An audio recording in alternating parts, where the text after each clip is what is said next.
મેં ગુજરાતમાં ચૂંટણીઓ લડાવી પણ ખરી અને ચૂંટણીઓ લડી પણ ખરી.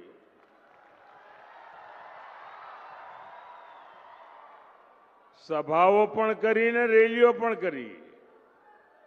પરંતુ આજે મારે કહેવું પડશે કે આપણે ત્યાં ગુજરાતમાં બપોરે 11-12 વાગ્યા પહેલા જો કોઈ સભા કરવી હોય ને તો લોઢાના ચણા ચાવવા પડે.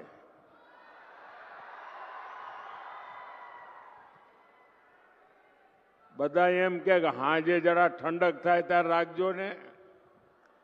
મારા માટે આજે અચરજ છે આણંદનું આ વિરાટ કેસરિયા સાગર